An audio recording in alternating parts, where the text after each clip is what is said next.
Muy bien, antes de comenzar con este estudio, les voy a pedir que vayan ahí a Primera de Pedro. Primera de Pedro, capítulo 4, versos del 1 al 6.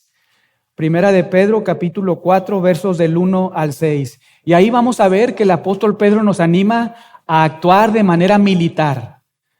Actuar como personas que se arman como cuando van a la guerra con un objetivo, para que pensemos, para que actuemos muy racionalmente en función a lo que conocemos de Dios, de su palabra, de su verdad, y entonces actuemos de esa forma.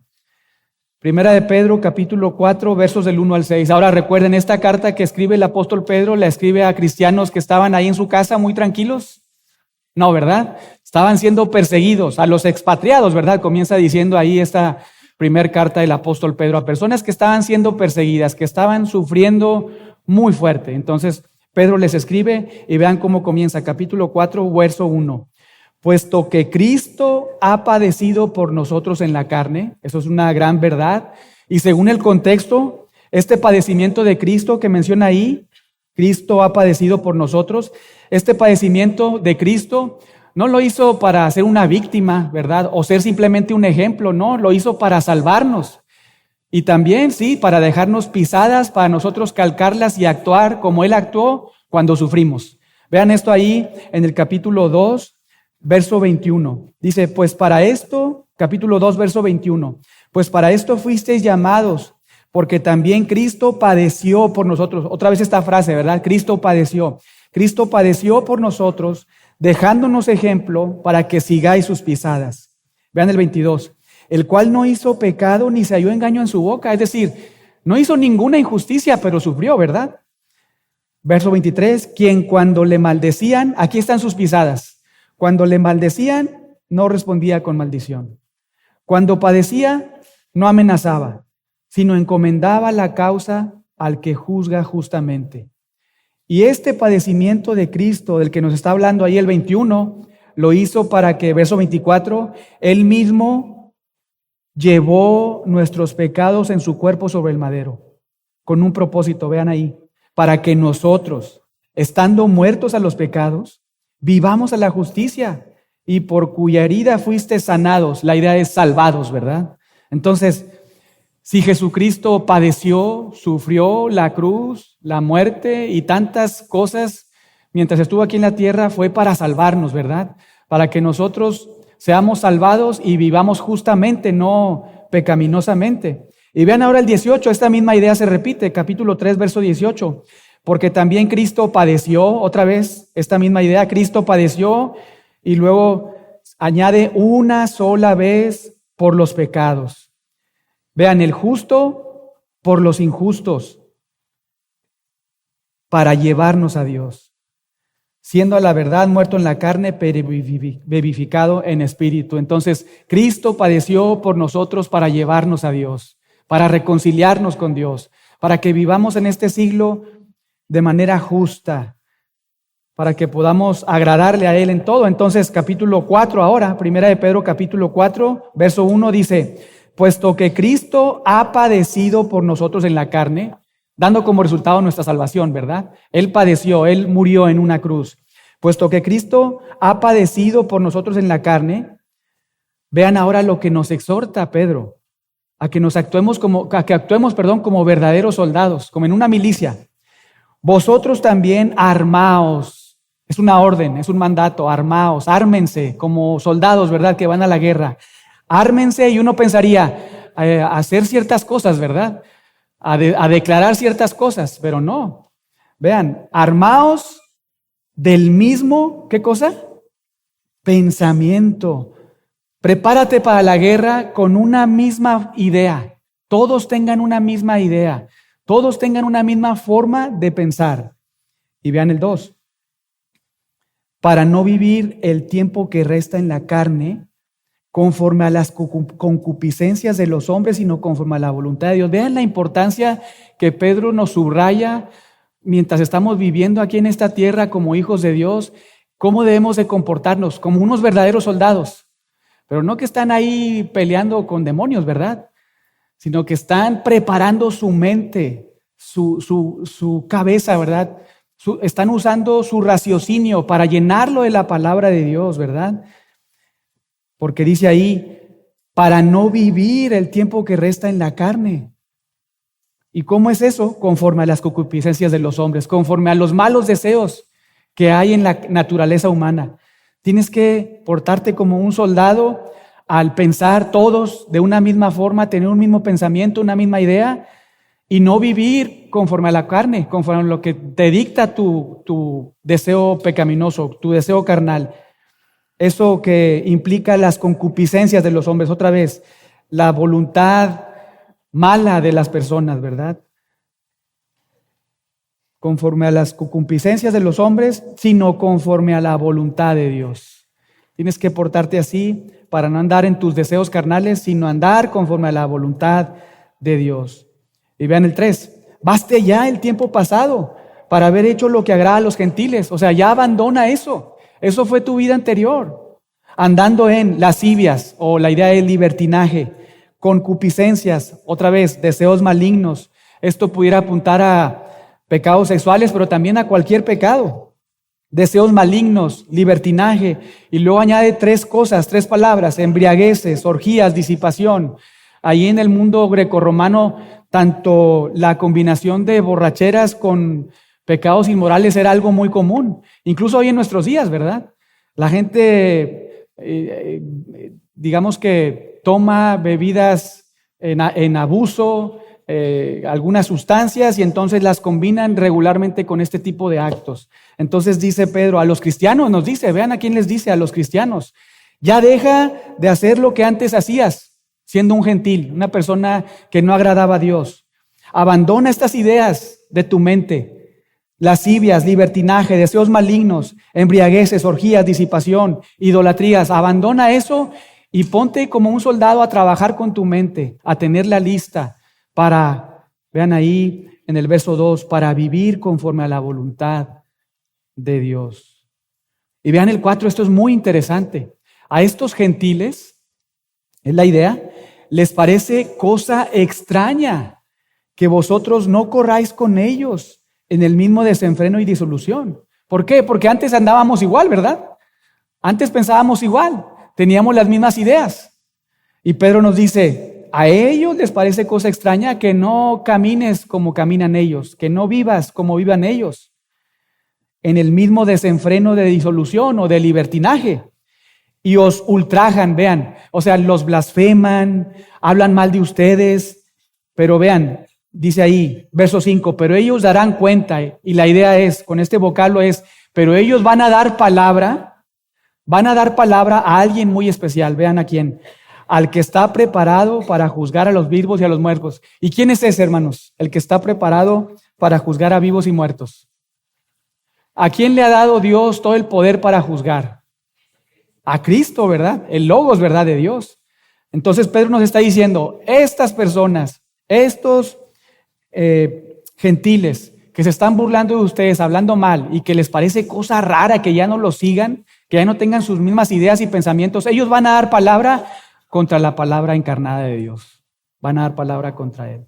Pero tú debes de portarte como un soldado que cuida tu mente, la llena de la palabra de Dios para vivir conforme a la voluntad de Dios. Olvídate de todo cómo actuabas en la forma anterior de venir al Señor, y vive ahora para agradar a Dios. Y todo esto como una base, o que sirva de fundamento para lo que les decía al inicio. Vamos a estar estudiando, abordando algunos temas, algunas situaciones en la vida que debemos o que vamos a enfrentar o enfrentamos de manera regular, y cómo piensa de manera regular el mundo, incluso algunos cristianos, y cómo es que nos dice Dios que debemos de pensar de acuerdo a su palabra. Lo vamos a descubrir. Y todo esto porque hemos estado viendo otra vez la necesidad de huir de la tentación, de no proveer a nuestra carne que quiere pecado, de renovar nuestra mente para informar nuestra conciencia y entonces distinguir en la vida diaria qué decisiones debo de tomar, cómo debo de actuar, como hijo de Dios o como hija de Dios, qué debo de hacer cuando me enfrento a situaciones. Porque, hermanos, una vez más, creo que lo hemos insistido varias veces, no solamente somos llamados a atesorar la doctrina, ¿verdad? amar la sana doctrina y a tantos hermanos pastores que predican con fidelidad la palabra de Dios o procuran predicar con fidelidad la palabra de Dios, enseñar la palabra de Dios. O incluso probablemente estás acá, también lo hemos dicho, porque pues te anima mucho estar en una iglesia donde todos procuremos ser expuestos a una predicación fiel de la palabra. Pero hermanos, no es todo eso. Si nos quedamos ahí, nos pareciéramos a los demonios, ¿verdad? Los demonios tienen una doctrina, una teología, hermanos, precisa, pero ellos actúan de manera muy diferente al consejo de Dios, ¿verdad? A la voluntad de Dios. Entonces nuestro anhelo no solamente debe ser, ay, qué lindo escuchar algo diferente, algo que nunca había entendido y comprendido, sino ponerlo en práctica, ¿verdad? Pensar bíblicamente y tomar decisiones. ¿Cómo voy a actuar de esta manera en esta situación? ¿Qué voy a hacer aunque mi corazón quiera otra cosa? Aunque la tradición familiar me diga algo en especial o particular, ¿qué debo de hacer yo? Aunque esté en una situación muy difícil y mis emociones me abrumen, ¿verdad? ¿Qué debo de hacer? ¿Cómo debo de actuar? Es muy interesante y muy importante considerar esto. Sobre todo porque hace unos días escuché que se hizo una encuesta en Estados Unidos. Ustedes saben, Estados Unidos se jactan allá de ser un país cristiano, ¿verdad? Un país que está, entre comillas, también fundado en principios bíblicos. Entonces, esta encuesta, es muy importante, muy interesante, porque otra vez, allá esta nación se jacta de ser en su mayoría cristiana. Bueno, un centro de investigación cultural cristiano en Estados Unidos hizo una serie de encuestas. Y en esa serie de encuestas, un resultado de esa encuesta fue la siguiente, que solo el 6% de los cristianos, de un 100%, antes de abordar ese tema, de un 100% de personas en Estados Unidos, según esta encuesta, dicen que hay 68% de personas que dicen ser cristianos. Otra vez, del 100% de los encuestados, ¿verdad? En general, cristianos y no cristianos, del 100%, 68% dice que son cristianos profesantes. Dicen conocer a Jesús, dicen conocer la Biblia, dicen ser cristianos, ¿verdad? Bueno, de ese 68%, de un 100% que dicen ser cristianos, de ese 68% en Estados Unidos, el país que se jacta de ser cristiano, solo el 6% de ese 68%, solo el 6% tiene una clara perspectiva bíblica. Esto es asombroso, sorprendente. Solo el 6% tiene una comprensión, una cosmovisión bíblica, una claridad doctrinal para tomar decisiones. En otras palabras, el 94% de los cristianos en Estados Unidos no toman decisiones bíblicas en su vida diaria, porque no tienen una claridad en cuanto a su cosmovisión bíblica. Solo el 6%.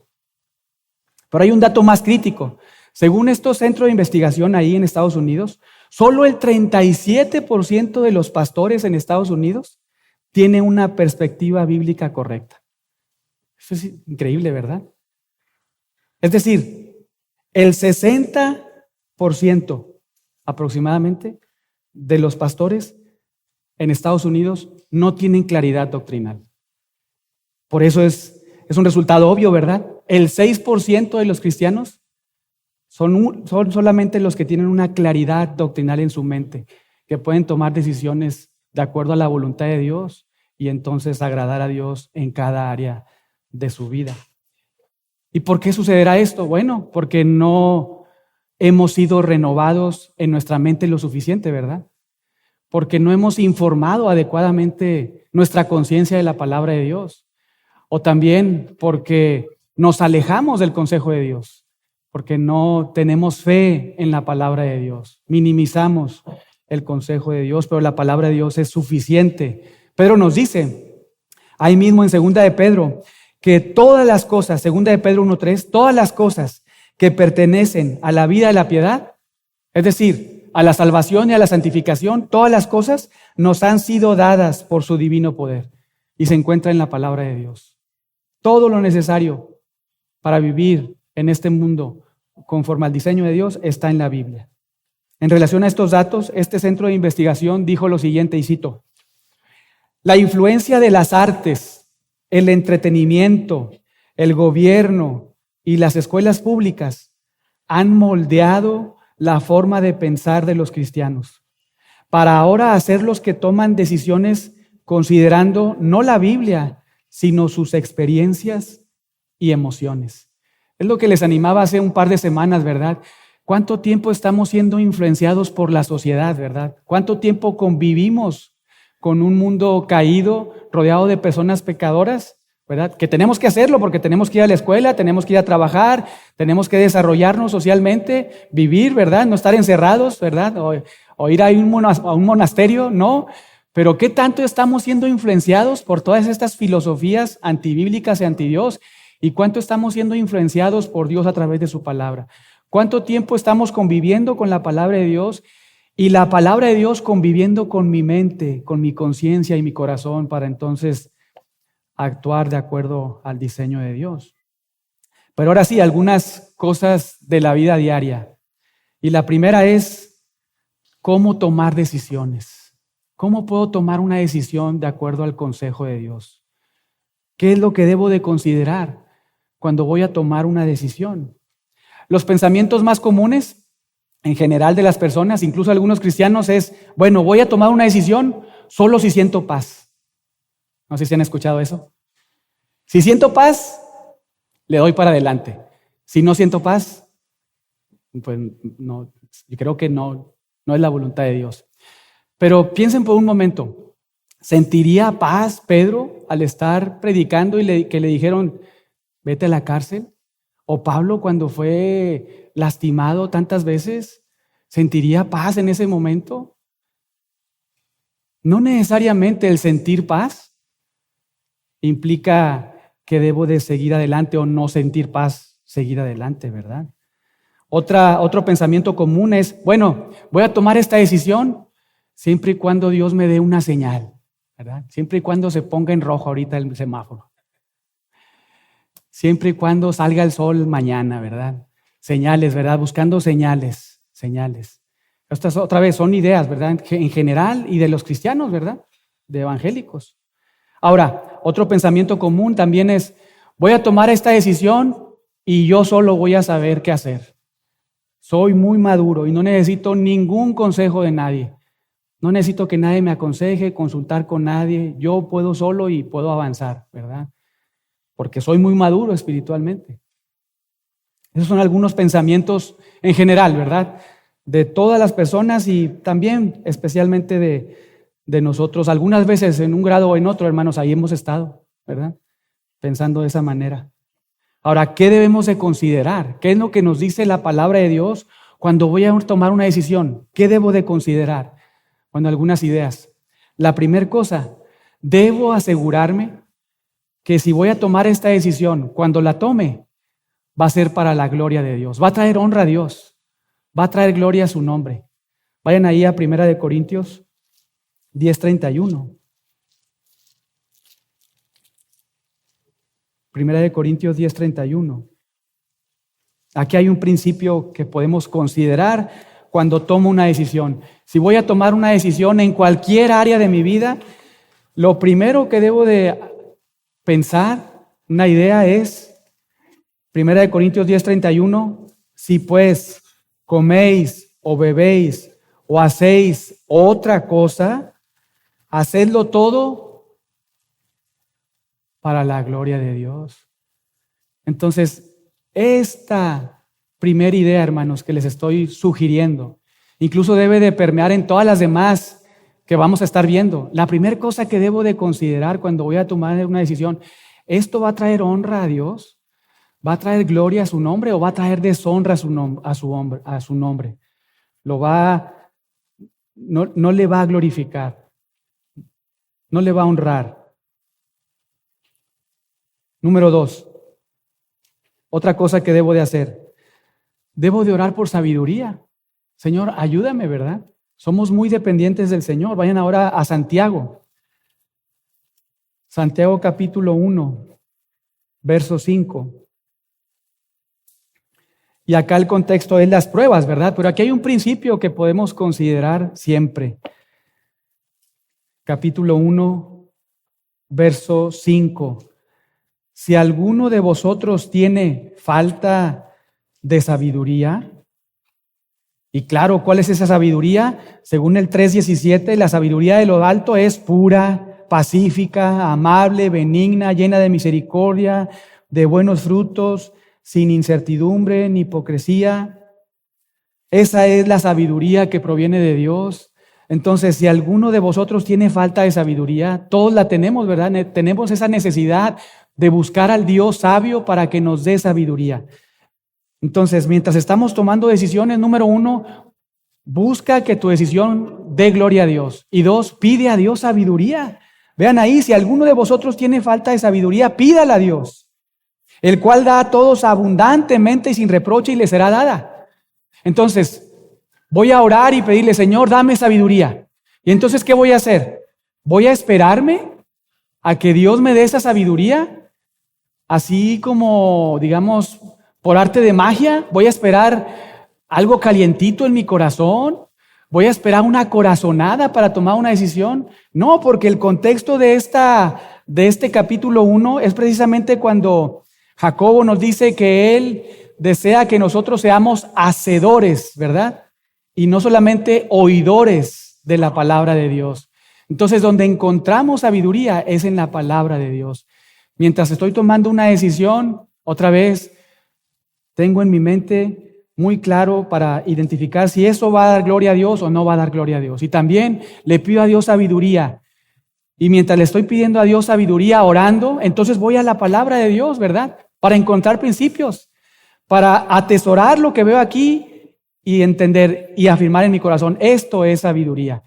Lo que me dicta mis pensamientos, mis emociones, lo que me enseña la tradición familiar o toda una sociedad, todo eso es sabiduría del mundo, sabiduría diabólica, nos dice Santiago también ahí mismo.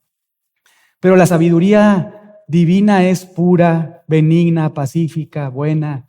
Entonces somos llamados otra vez, mientras estamos tomando decisiones, no necesariamente sentir paz, sino experimentar sabiduría de Dios al pedirle a Dios, orar e ir a su palabra y encontrar principios para entonces tomar una decisión que honre a Dios, que glorifique a Dios. Pero también debo de someterme a la voluntad de Dios, porque puedo hacer todo esto, puedo, digamos, ya determiné que esto va a dar gloria a Dios. Entonces ya pedí sabiduría y fue a la Biblia para encontrar principios. Ya hice un plan. Entonces voy a comenzar a llevar a cabo este plan que estoy pensando, ideando, ¿verdad? En cualquier área de mi vida.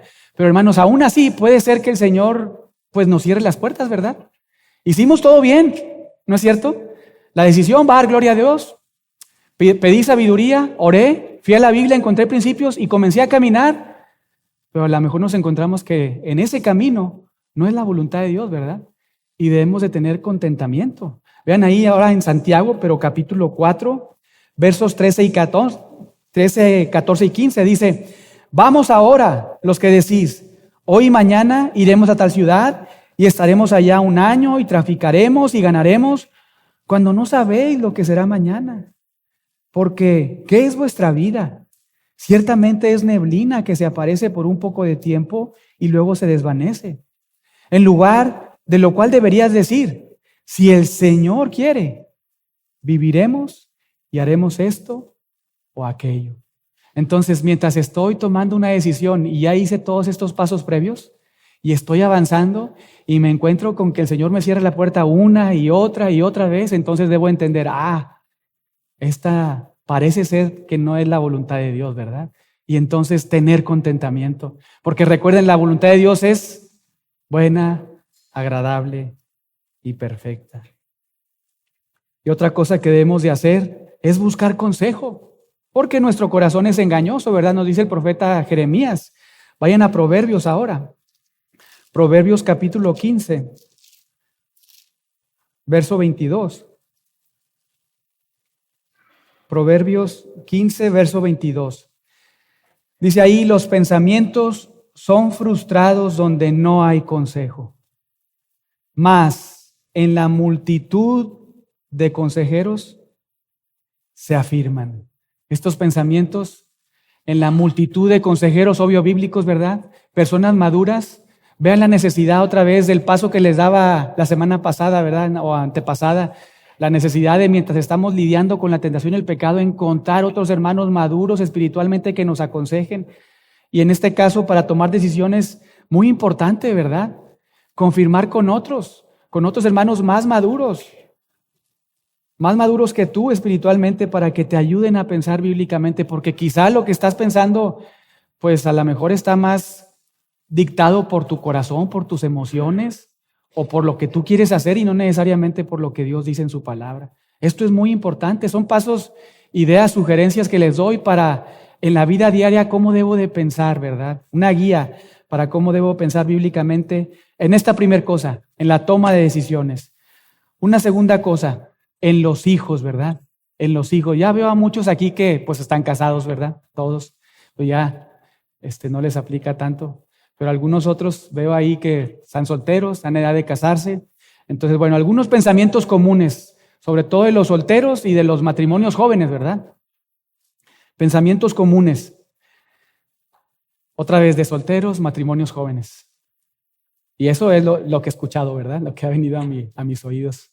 Quizá hay más pensamientos generalizados, pero uno de ellos es: no voy a tener hijos porque tengo otras prioridades, tengo otras metas, tengo otros sueños. Entonces, voy a mejor a no tener hijos porque hasta en un sentido son un estorbo para mi vida. Pensamiento común. Y aunque no lo crean, incluso en el mundo evangélico, ¿verdad? Otro pensamiento, también, sobre todo en el mundo evangélico: prefiero no tener hijos porque les va a tocar un mundo muy feo. ¿Para qué traerlos a este mundo? Si va a estar bien feo, ¿verdad? Si va a estar horrible. Pero no nos acordamos de Génesis 6, ¿verdad? Que el pensamiento de la humanidad era de continuo en el mal. Todo el pensamiento de la sociedad en aquella época. Muy, muy feo. Y otro pensamiento también de los hijos en cuanto, ahora sí, quizá aquí entramos todos, ¿verdad?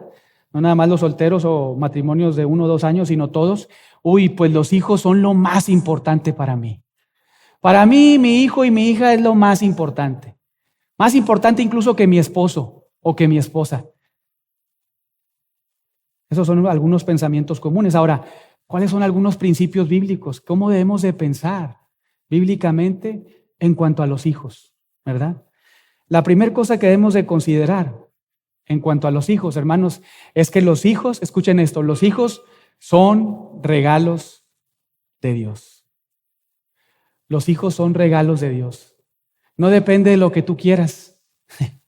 No depende de tanto anhelo que tú tengas, sino si el Dios bueno que tenemos nos decide regalar algo o no.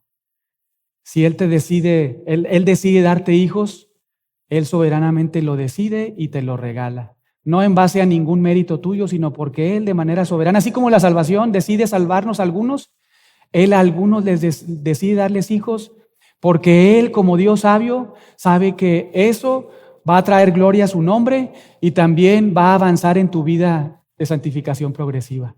Va a hacer que tú sigas perseverando en la fe. Y va a evitar otras cosas en tu persona, en tu matrimonio, con las personas a tu alrededor. Incluso si estuvieras ahí muy decidido a tenerlos, a evitar ciertas cosas, ¿verdad? Nuestro Dios, hermanos, en este punto debemos de recordar que es más sabio que nosotros. Y ya sea que me regale un hijo o no me regale ningún hijo, doy gracias a Dios, porque Él es más sabio que yo. Vayan ahí al Salmo 127. Salmo 127, verso 3. Los hijos son regalo de Dios. Salmo 127, 3. He aquí, herencia de Jehová son los hijos. Entonces los hijos son un regalo de Dios, son un don de Dios, ¿verdad? Son un regalo de Dios. Y si Dios me los da, gloria a su nombre, ¿verdad? Lo adoramos. Si Dios no me los da, gloria a su nombre, lo adoramos, porque Él es más sabio que nosotros. Y porque esto de darme hijos o no darme hijos va a hacer que yo le conozca más a Él, le adore más, le dé más gloria a su nombre. Y otra vez, son regalos de Dios, aunque debemos de procurar tenerlos.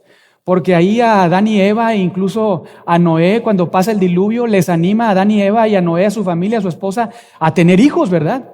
Les dice, pues llenad la tierra, multiplicaos. Entonces, mientras estamos buscando ese regalo de tener hijos, somos activos ahí, al mismo tiempo somos dependientes de Dios y recordamos, bueno, si Dios quiere darme hijos, me los va a dar. Si no me quiere dar hijos, no me los va a dar y estoy contento. Le adoro y le alabo. Y hermanos, los hijos no son un estorbo. Los hijos no son un estorbo. Los hijos son desafiantes, ¿verdad? Sí, hay un desafío ahí con los hijos, pero son una bendición, son un regalo de Dios. De hecho, son como flechas en nuestras manos. Vean ahí ahora el verso 4, como saetas en manos del valiente. Así son los hijos habidos en la juventud. Nuestros hijos son como saetas en nuestras manos. Y para que sean unas saetas filosas, pensando bíblicamente, nosotros, Efesios 6:4, debemos instruirlos, debemos formarlos en la palabra de Dios y debemos de disciplinarlos también bíblicamente. Entonces, mientras estamos procurando tener hijos, pedimos a Dios, si es tu voluntad, danos un hijo, una hija. Si no es tu voluntad, dame contentamiento. Estamos buscando ahí, si nos lo da, entonces recordamos, no son estorbo, ¿verdad? Al contrario, es una bendición, son bendición desde Dios, son regalos de Dios y son saetas en nuestras manos que queremos que estén bien afilados para enfrentar una sociedad donde Dios, si nos lo regala, ha querido que vivan en un punto de la historia de la humanidad de la redención. Y que Dios quiera salvarlos es nuestra oración, ¿verdad? Y que cuando los salve sean personas firmes bíblicamente, que tomen decisiones para la gloria de Dios. Ahora, escuchen esto, Mateo 22:37. Nuestro mayor amor no debe ser nuestros hijos. Examina tu corazón hoy si eres papá. Tu mayor amor no deben ser tus hijos. Tu mayor amor debe ser Dios. Tu mayor amor no debe ser tu esposo que tienes al lado, ni tu esposa que tienes al lado. Tu mayor amor debe ser Dios, porque amarás al Señor tu Dios con toda tu mente, con todas tus fuerzas, con todo tu corazón. Claro, eres llamada a amar a tu esposo, tu esposa, ¿verdad? Esposos, como Cristo amó a la iglesia, esposas, debes de amar a tu marido. Esposos, los dos deben de amar a los hijos. Pero tu mayor amor no debe ser ni tu esposa, ni tu esposo, ni tus hijos. Debe ser Dios, Dios. Él debe estar en el trono de tu corazón. Debe ser realmente el Señor de tu vida. Entonces, examina tu corazón.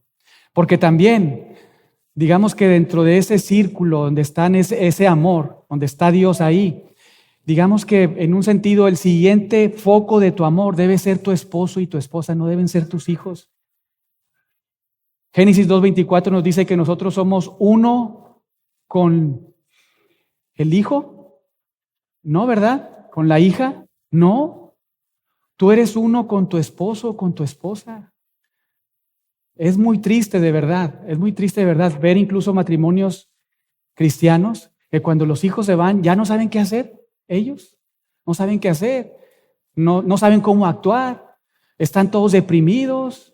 Porque la prioridad de ellos, primero, pues no era Dios, ¿verdad? Y no era ni siquiera su esposo ni su esposa, eran sus hijos. Todo chueco conforme al diseño de Dios. Podemos ser salvos, ¿verdad? Pero tener algunas doctrinas tan erróneas, tan equivocadas, que nos hacen tomar decisiones muy equivocadas. Y acá estamos para darles algunas ideas. ¿Cómo pensar? ¿Cómo debo de pensar en relación a los hijos? Otra vez, si soy soltero, un matrimonio joven que no tengo hijos, procurar tenerlos sabiendo que Dios es el que me los regala. Si no me los da, le doy gloria a Dios. Si me los da, le doy gloria a Dios. Si me los da, los afilo con la palabra de Dios, los instruyo, los disciplino conforme a la palabra de Dios, Efesios 6. Y teniendo siempre como foco de mi amor al Señor y también a mi esposo, a mi esposa y digamos que en últimas a los hijos, ¿verdad? Así debemos de pensar bíblicamente. Entonces, dos cosas, ¿verdad? Tomar decisiones. Los hijos, una tercera cosa, y acá se está poniendo cada vez más escabroso, ¿verdad? Pero así lo fui poniendo idea tras idea, decisión tras decisión. La siguiente es la vestimenta, la ropa, vestimenta, ropa. ¿Qué es lo que me pongo? ¿Cómo me debo de vestir? Algunos pensamientos comunes. Bueno, yo me he visto así porque esa es la moda. ¿verdad? Y la moda lo que me acomoda o algo así, ¿no? No me sé muy bien las frases, pero bueno. Me he visto así porque es la moda. Así se visten todos. Así pues está bien, así me puedo vestir. Otro pensamiento, yo tengo libertad en Cristo, ¿no es cierto? Entonces me puedo vestir como yo quiera. Un pensamiento de cristianos evangélicos. Otro pensamiento de cristianos, de evangélicos, incluso esto apuntando más a las mujeres. Uy, bueno, pues entonces un poquito más del otro lado del péndulo, ¿verdad? Esto fue un lado del péndulo, el otro lado del péndulo, uy, no, pues no me voy a pintar, no me voy a peinar. Es más, me voy a vestir con una burka. Investigué ese nombre, ¿verdad? ¿Qué es la burka? Lo que usan las mujeres ahí de Afganistán, ¿verdad? Todos esos velos hasta abajo y que nada más le ponen aquí una mallita y todo vestido así, que no se ve absolutamente nada, que hasta batallan para caminar las pobres, ¿verdad? Son algunos pensamientos generales y también en el mundo evangélico. Pero nosotros queremos pensar bíblicamente, ¿verdad? Queremos ir al consejo de Dios. Entonces, aquí una vez más vale la pena recordar 1 Corintios 10. En esta decisión de cómo vestirme, voy al espejo y me veo, oye, esta forma de vestirme como hombre, como mujer, ¿va a traer deshonra al Dios Santo a quien sirvo o va a traer mucha honra? Otros van a verme y van a decir, oye, este tipo o esta mujer, oye, qué bien, o se viste de una manera muy linda, es muy guapo, oye, es cristiano, ¿verdad? ¿Cómo se ve hasta en su forma de vestir? ¿Cómo honra al Señor? ¿Cómo y quiere agradar a este Dios que es santo, ¿verdad? Entonces, una primer cosa, idea que debemos de considerar mientras nos estamos vistiendo, arreglando nuestro cuerpo es pensar, ¿esto va a dar gloria a Dios o no va a dar gloria a Dios? 1 Corintios 10, 31. Otra cosa que les animo también a considerar, otra sugerencia es pensar en el efecto del pecado. Génesis 3. Cuando Adán y Eva comen, ¿verdad?, del fruto, ¿qué es lo que sucede entre ellos rápidamente? A ver si alguien se acuerda. ¿Cómo? Se ven desnudos, ¿verdad? O sea, se observan y ven que están desnudos. Y entonces, ¿qué hacen ellos? ¿Cómo? Se cosen, ¿verdad? Hojas y se cubren, ¿verdad? Vean la necesidad de cubrir nuestro cuerpo, nuestra desnudez. Entonces, otra idea, pensando bíblicamente, que debemos de considerar al momento de vestirnos es, debo de prestar más atención en cómo cubrir mi cuerpo en lugar a pensar cómo descubrir mi cuerpo, ¿verdad? Piensa en eso, porque eso sería, ir en contra de eso sería como ir a favor de lo que ocasionó el pecado, ¿verdad? Lo que resultó en el pecado, estar completamente desnudos. Entonces, mientras me estoy vistiendo, debo de pensar, ¿esto va a dar gloria a Dios o no va a dar gloria a Dios? Mi forma de vestir. Y además, también pensar, oye, bueno, yo soy llamado a cubrir mi cuerpo, no a descubrirlo, ¿verdad? Sino a cubrir mi cuerpo, mi desnudez. Entonces, este pantalón, esta blusa, esta falda, lo que sea, ¿estoy mostrando de más mi desnudez o estoy procurando cubrir mi cuerpo? Otra idea en la que debemos de pensar. Y algo también muy importante es que ya que he hecho eso, debo de prestar más atención. Ya he prestado atención en eso, pero debo de prestar más atención en mi vestimenta interna. Vayan ahí a 1 Timoteo 2.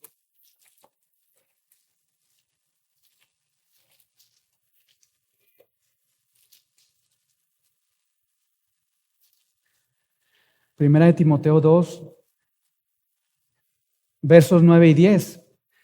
Dice, asimismo que las mujeres se atavíen de ropa decorosa, con pudor y modestia, no con peinado ostentoso, ni oro, ni perlas, ni vestidos ostentosos, sino con buenas obras como corresponde a mujeres que profesan piedad. Ahora, esto no significa que no te puedes arreglar, las mujeres, ¿verdad? Que no puedes ponerte un vestido muy bonito, que no puedes ponerte unos aretitos, unas alhajas bonitas.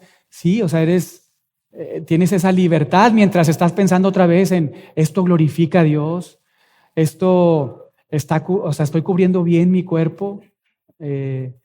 Pero lo más importante que debes de pensar es cómo está tu interior. Así como procuras verte linda, hablando de las mujeres, ¿verdad?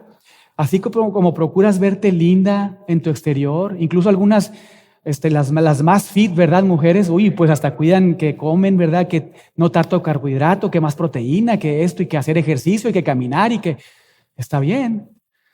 Pero Pablo nos dice, presta más atención en tu vida interior. Presta más atención en tu corazón, en tu relación con Dios. Porque debes de vestirte, vean ahí el 10, con buenas obras, como corresponde a mujeres que profesan, que hablan piedad. Así debes de procurar. Entonces, lejos está la idea de pensar, de vestirme de cierta manera, de tal forma que deshonre a Dios, ¿verdad? O que descubra mi cuerpo, o que me ponga una burka, ¿verdad? Como les decía. No necesariamente. Tienes que vestirte de tal forma de que cubras lo suficiente tu cuerpo para no estar ahí en una situación de desnudez de una parte de tu cuerpo, y entonces puedas dar gloria a Dios y procurar ver tu corazón. Y cuando estamos haciendo esto, también otra idea que debemos de considerar es que Pablo nos anima ahí en Romanos 14:13 a no ser piedra de tropiezo a nuestros hermanos, tanto hermanos a las hermanas como las hermanas a los hermanos, porque puede ser cualquiera de los dos, ¿verdad? Mientras estamos ahí, un principio que encontramos aquí es que decidid no poner tropiezo y ocasión de caer al hermano. Entonces, en esto de la vestimenta, en esto de cómo nos arreglamos, procura que un hermano, y hay un principio también, una hermana, no esté situado en Mateo 5:28, ¿verdad? Que esté adulterando con su mente, ¿verdad? Al estar pensando y deseando a otro hombre o a otra mujer con tu vestimenta. Entonces, mientras tomas esta decisión en tu forma de vestir, de arreglarte, hombres, mujeres, piensa en todo esto, asegúrate que como te estás vistiendo da gloria a Dios. También presta atención en cubrir lo suficientemente tu cuerpo. Ocúpate en tu vestimenta interna. No seas piedra de tropiezo para otro hermano, otra hermana.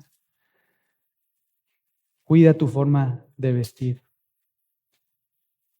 Tengo dos y nada más me va a alcanzar por una. No sé cuál dar, ¿verdad? Pero como veo muchos jóvenes, la otra es el noviazgo. Una más era sexualidad y género, pero esa ya la hemos abordado algunas veces. Pero el noviazgo, algunos pensamientos comunes, ¿verdad? En general, bueno, pues todos tienen novio, todos tienen novia, pues yo también puedo tener novio, yo también puedo tener una novia. Es más, yo puedo iniciar un noviazgo a la edad que yo quiera, y también puedo tener los novios o las novias que yo quiera. Finalmente, pues, digamos que no estoy casado, ¿verdad? Entonces puedo iniciar una relación incluso desde los 15 años, 16 años, 18 años, y listo, ¿verdad? Tener muchas novias, muchos novios, ese es un pensamiento generalizado. Y acá debemos de poner un poquito más de atención, porque en la Biblia no existe un mandato en términos negativos o positivos en relación al noviazgo. No vemos eso en la palabra de Dios. Incluso ahí en Efesios 5, las relaciones que Pablo nos anima a observar, y en Colosenses 3, no sé si lo recuerden, ¿verdad? Pero esposo con la esposa, esposa con el esposo, padres e hijos, hijos y padres, incluso también trabajadores, el patrón con el empleado con el patrón. Todas estas relaciones que vemos ahí no está el noviazgo, ¿verdad? Están otras relaciones, pero no está el noviazgo. Entonces debemos de prestar más atención, y como no tenemos, digamos que pasajes explícitos que nos digan en términos negativos o positivos qué hacer con el noviazgo, tenemos que tener más cuidado y prestar más atención en algunos principios que nos ayuden a pensar bíblicamente. La primera es, ahí en Génesis 2, del 21 al 24, que Dios crea a Eva, ¿verdad?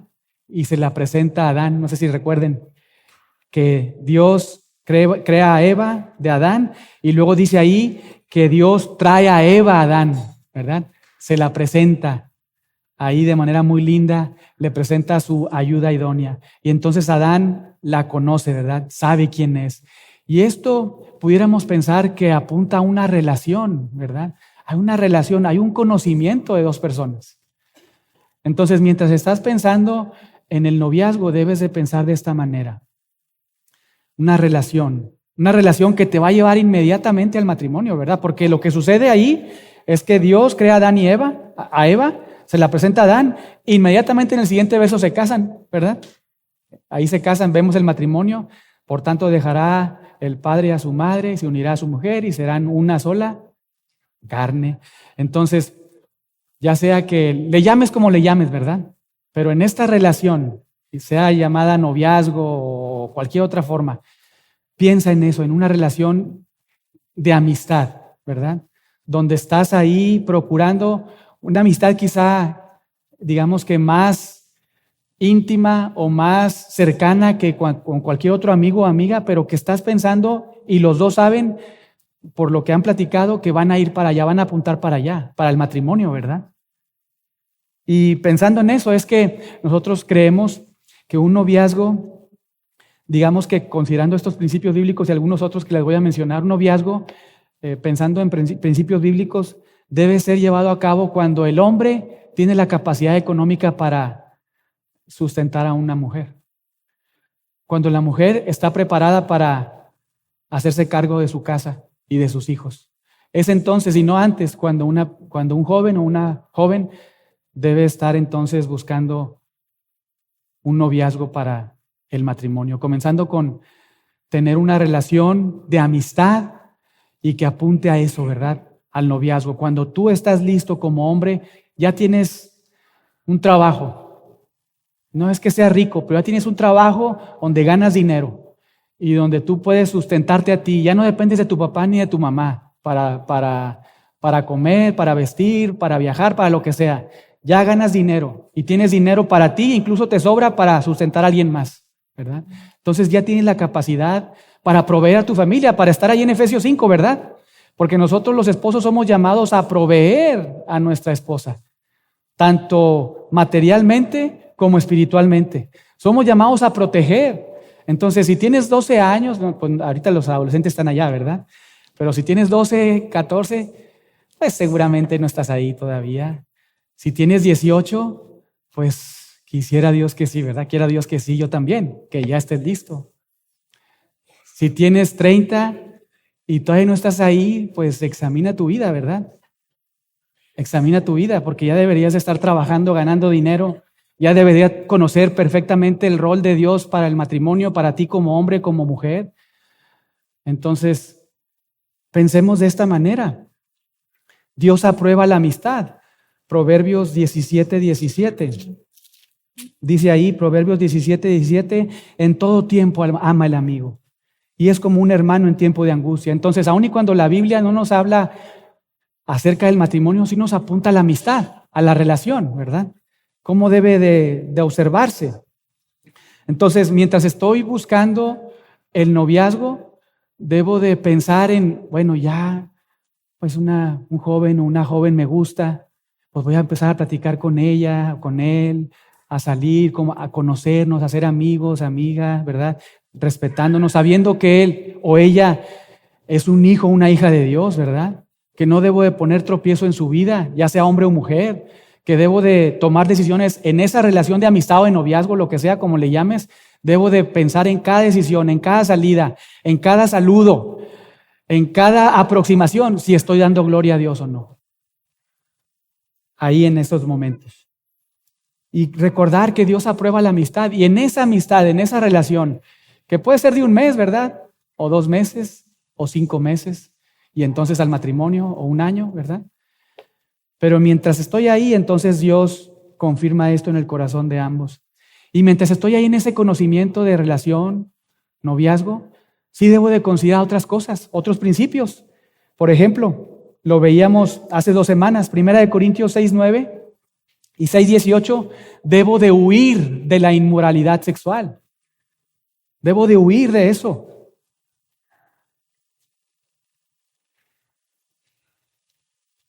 Debo de, otra vez, Proverbios 15, debo de buscar consejo principalmente de mis padres si son creyentes, ¿verdad? Debo de pedirles consejo. Oye, papá, mamá, ¿qué piensas de David, de Darita, verdad? ¿Qué piensas de él? ¿Cómo lo ves? ¿Cómo la ves? ¿Qué piensas de ella? Y considerar la opinión de tu papá, de tu mamá, porque son tu autoridad si estás ahí en tu casa. Y también busca consejo con otros hermanos maduros en la iglesia. Pide consejo. Oye, ¿esa persona es miembro de la iglesia? ¿Sirve en la iglesia? ¿Cómo se comporta, verdad? Pregúntale a tus pastores, pregúntale a otros hermanos, ¿cómo ven esa relación? Y aunque tú atesores mucho algo, a un hombre o una mujer, ¿verdad? Porque así pasa.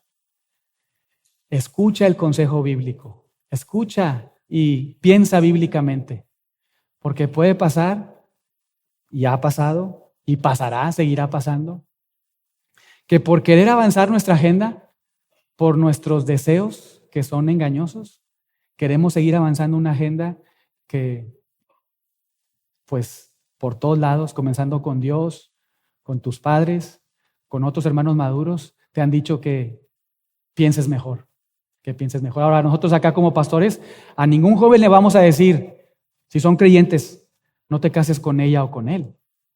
Pero sí te vamos a decir, si tienes un novio o una novia que no es creyente, abandona esa relación porque estás en pecado. Y si no lo haces, Dios te va a disciplinar. Eso sí, porque eso es lo que vemos en la palabra de Dios.